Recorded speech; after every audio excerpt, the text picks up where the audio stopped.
지난주에 말씀드렸듯이 이 요한 3서는 요한이 가이오라는 교인에게 쓴 개인적인 편지입니다.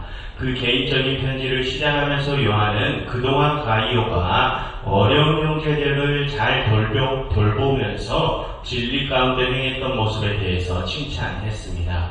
요한의 그 말에서 우리는 요한에게 진리 가운데 행하는 것이란 나눔과 섬김과 사랑을 행하는 것임을 우리는 알 수 있었죠. 그것이 지난주에 살펴본 내용이었습니다.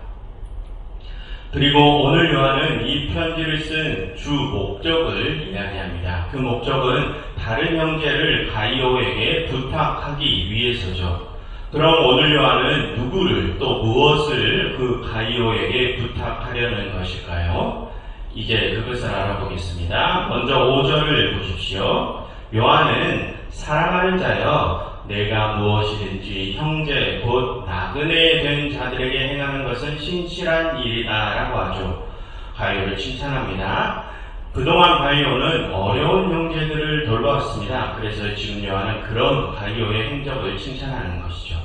그런데 가이오는 자신이 알고 있는 이들뿐만이 아니라 나그네 된 자들, 즉 일면식도 없던 이들도 돌보았습니다. 그래서 요한은 더욱 가이오를 칭찬하는 것입니다.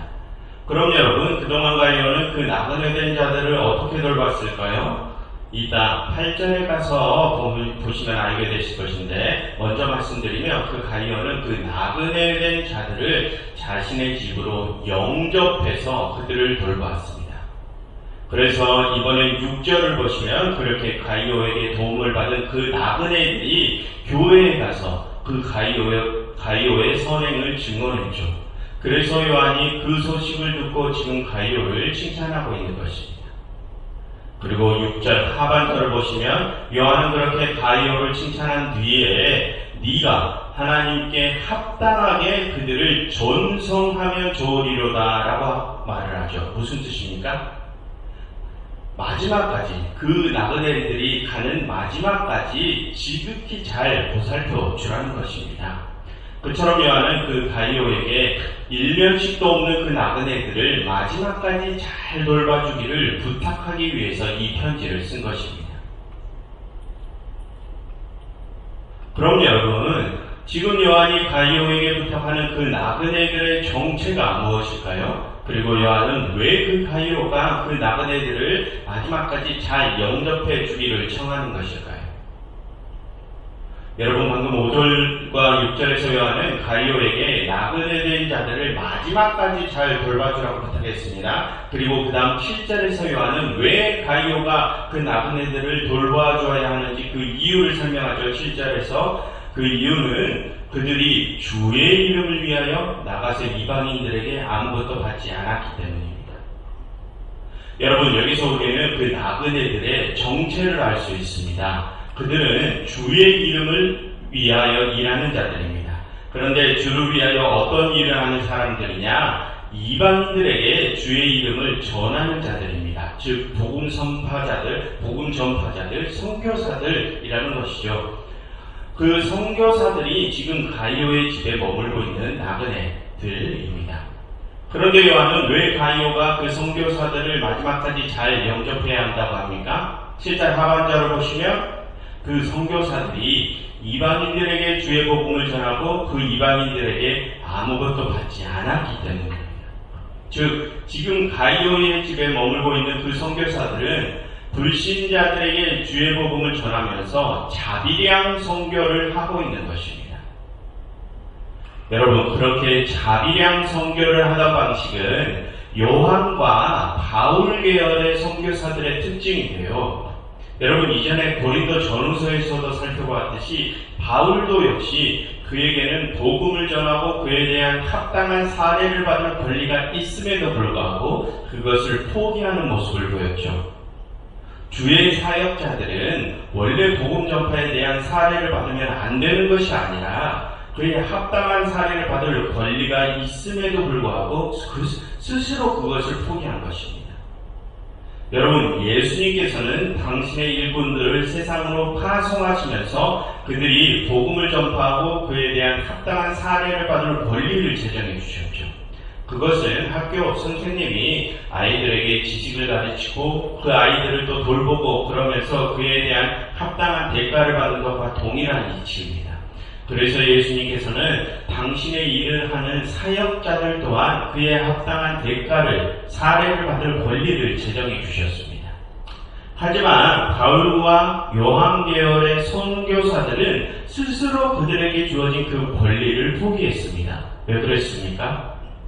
그 복음을 전해받는 이들이 그 사례이기 때문에 복음에 대한 거부감이 생길까봐 그것을 포기한 것입니다.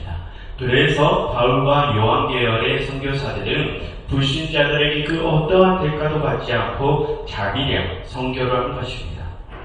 그래서 지금 요한은 그렇게 자비량 선교를 하던 그 사역자들을 가이오에게 부탁한 것입니다. 여러분, 다음 8절을 보시면 요한은 그렇게 자비량으로 사역하는 사람들을 가이오에게 부탁하면서 이렇게 말을 합니다. 그러므로 우리가 이 같은 자들을 영접하는 것이 마땅하니 이는 우리로 진리를 위하여 함께 일하는 자가 되게 하려 함이라 라고 하죠. 무슨 뜻입니까?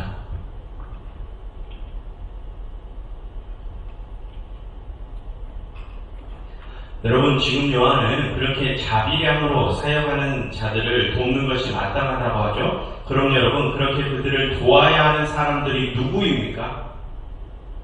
요한은 우리가 그들을 도와야 한다고 하죠. 그럼 여기서 요한이 말하는 우리란 누구입니까? 이미 복음을 받아들인 자들, 이미 복음을 받아들인 그리스도인들, 즉 기존의 교인들을 가리킵니다. 기존의 교인들이 그렇게 자비량으로 희생하면서 사역하는 사람들을 돕는 것이 마땅하다는 것입니다. 그럼 여러분, 왜 우리가 그렇게 자비량으로 희생하며 사역하는 자들을 돕는 것이 마땅한 일입니까? 여러분, 아무리 자비량 사역을 한다고 하지만 그게 쉬운 일은 아니죠. 일과 주의 사역을 함께하는 것은 절대 쉬운 일이 아닐 것입니다. 그리고 그렇게 두 가지를 함께하다 보면 양쪽 모두에서 그 능률이 떨어지겠죠. 여러분, 우리가 성경을 보고 그것에서 하나님의 뜻을 깨닫고 그 뜻을 다른 이들에게 전하기 위해서는 많은 준비 단계가 필요합니다. 성령님이 함께 하시면 하나님의 뜻이 갑자기 깨달아져서 입에서 아무 말이나 하면 다 하나님의 뜻이 되는 것이 아닙니다. 그 한 말씀을 준비하기 위해서 많은 시간과 노력이 필요하죠. 우리의 영생과 관련된 그 하나님의 말씀을 전하는데 그냥 생각나는 대로 아무렇게나 내뱉으면 안 되지 않습니까? 그런데 그런 많은 노력을 기울여야 하는 하나님의 뜻을 일과 함께 병행하며 준비하는 것은 결코 쉬운 일이 아닙니다. 그래서 예수님께서도 그 일을 맡은 일꾼들에게 그 일에만 몰두할 수 있게끔 제도를 만들어 주신 것입니다. 그런데 지금 가이오의 집에 머물고 있는 이들은 이 자비량 선교를 하고 있습니다. 일과 사역 그 양쪽 모두에서 일의 능률이 떨어지고 있다는 것이죠. 그러니 요한은 말하는 것입니다. 기존의 교인들이 그들을 영접해서 도와줘야 한다고요. 그들이 맡은 일에만 몰두할 수 있게끔 도와줘야 한다고요. 그래서 하나님의 뜻이 이 세상에 온전히 전파될 수 있게 그 최고의 결과를 만들 수 있게 우리 모두가 협력해서 선을 이루어야 한다고 말을 하는 것입니다.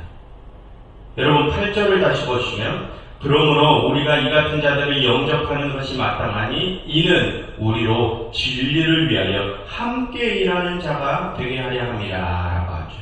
우리 모두가 협력해서 최고의 선을 이루자고 요한은 가이오에게 부탁하는 것입니다.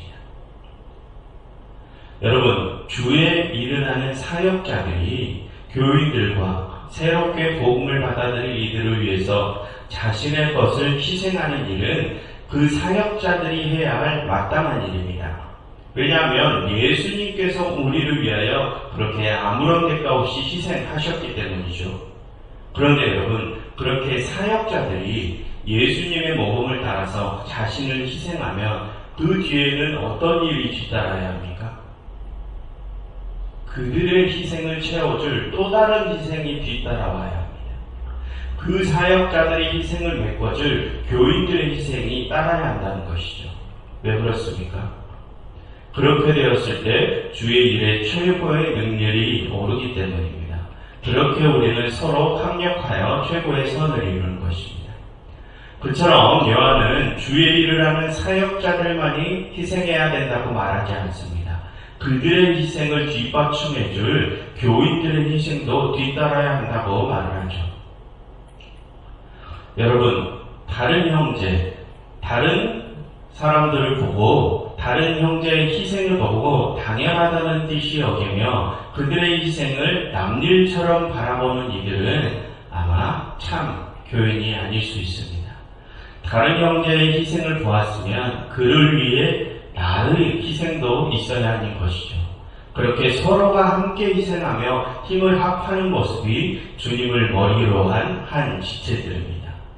그러니 여러분, 사역자든 교인이든 서로의 희생을 당연시 여기지 마십시오. 그리고 서로의 희생을 목격했으면 그를 위한 나의 희생도 마땅히 여기십시오.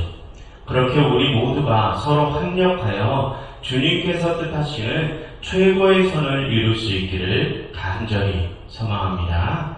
여러분, 이 시간 이렇게 함께 기도하면 좋겠습니다. 하나님, 저희가 다른 형제의 희생을 바라보며 저희도 그들을 위해 희생하게 해주세요. 그래서 우리가 서로 합력하여 최고의 선을 이룰 수 있게 해주세요 라고 기도하면 좋겠습니다.